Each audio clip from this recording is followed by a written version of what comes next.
Phone സാധനങ്ങൾ മാത്രം വരുന്ന ഗ്രൂപ്പ്സ് ഇല്ലേ മിക്കവാറും ആണുങ്ങൾക്ക്.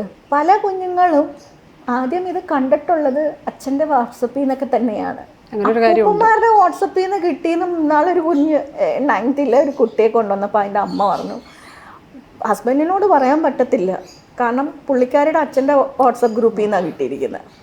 ഈ കുഞ്ഞുങ്ങളൊക്കെ ശരിക്കും തെറ്റ് പറ്റത്തില്ലെന്നല്ല, തെറ്റ് പറ്റും, കുറേ കാര്യങ്ങളുണ്ട്. നമ്മൾ മെനക്കിടണം.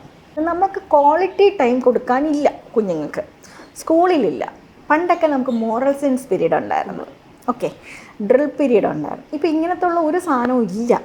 എല്ലാവർക്കും നേരത്തെയാണ് പ്യൂബേർട്ടി, ആണിനാണെങ്കിലും പെൺകുട്ടികൾക്ക് എല്ലാം നേരത്തെയാണ് പ്യൂബേർട്ടി. അപ്പം അവർക്ക് ബേസിക് ആയിട്ടുള്ള കാര്യങ്ങൾ പറഞ്ഞു കൊടുക്കണ്ടേ. ഈ കൗൺസിലേഴ്സിന് എല്ലാ സ്കൂൾസിലും ഒക്കെ ഉണ്ടെങ്കിലും വേണ്ടുന്ന പ്രാധാന്യമില്ല. കാരണം ഇതിനൊരു പീരീഡായിട്ടൊന്നുമില്ല. നമ്മളെ എപ്പോഴാണ് വിടുന്നതെന്നറിയാമോ? ഒരു ടീച്ചർ വന്നില്ലെങ്കിൽ അപ്പോൾ